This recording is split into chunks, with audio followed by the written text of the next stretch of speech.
What does it take to get to the very top of the music industry?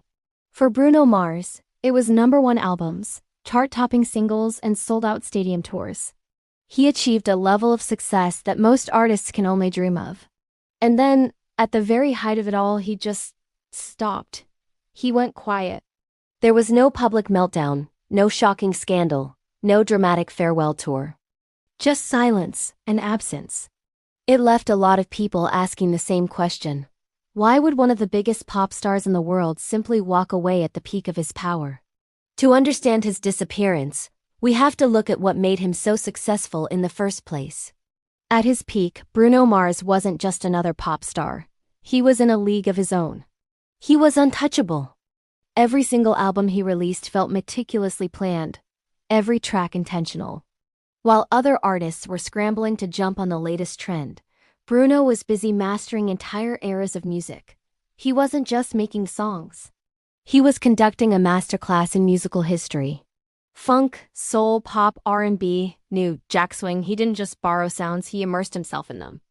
He studied the greats, deconstructed their techniques, and then rebuilt them into something uniquely his own. Think about it.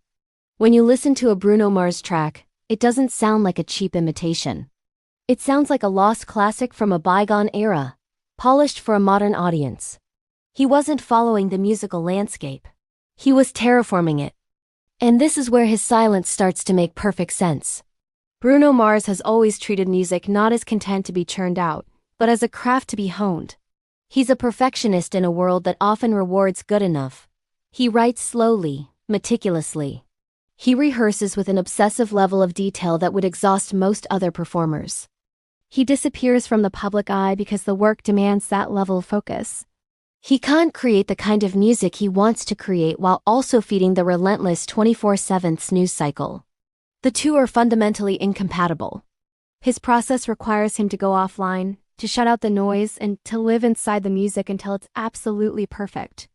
In an industry that is built on constant visibility, where artists are terrified of being forgotten if they're not posting every single day, Bruno made a radical choice.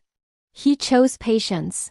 Think about the pressure cooker environment of modern celebrity.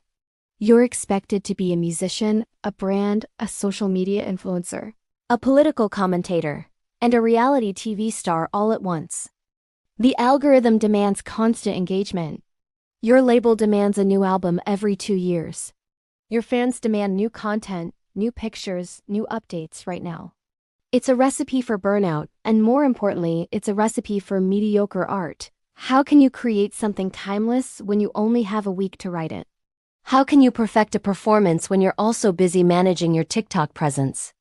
Bruno Mars looked at that system and simply said, "No, thank you." He understood that his greatest asset wasn't his fame. It was his dedication to the craft.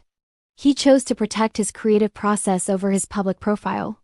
And then, after years of relative quiet, he returned. But his return wasn't what you might expect. He didn't come back with a massive, explosive pop album designed to dominate the charts through sheer force.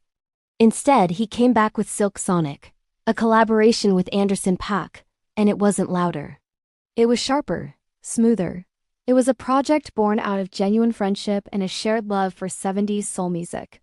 There was no viral marketing chaos, no desperate attempts to be relevant to a new generation. There was just the music, immaculate, soulful, and so authentic it sounded like it had been marinating for decades.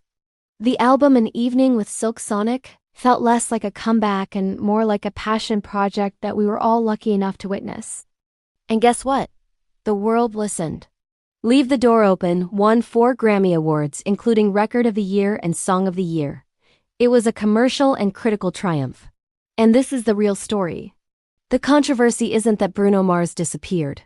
The truly disruptive idea is that he proved you don't have to be everywhere all the time to stay on top. In fact, he suggested that stepping away might be the smartest move you can make. By removing himself from the constant churn of celebrity culture, he avoided the one thing that can kill a career faster than any scandal: overexposure.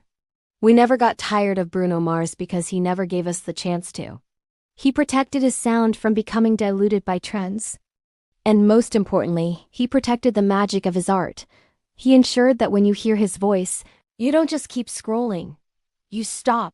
You listen. Because you know that what you're about to hear is the result of years of dedication, not a week of studio sessions. In a time where artists are rewarded for speed and quantity, Bruno Mars chose restraint and quality. And that decision, to value the art above the algorithm, may be the most disciplined and brilliant move of his entire career. It's a lesson in legacy. Are you building something for the moment, or are you building something that will last for generations? Bruno Mars didn't vanish. He wasn't lost. He was working. He was waiting for the right moment, with the right music. And when he decided to return, the world proved it was still listening and waiting right there with him. If you enjoy deep dives into the strategies and thinking behind great art and enduring legacies, you're in the right place. We explore the stories of creators who choose to do things differently.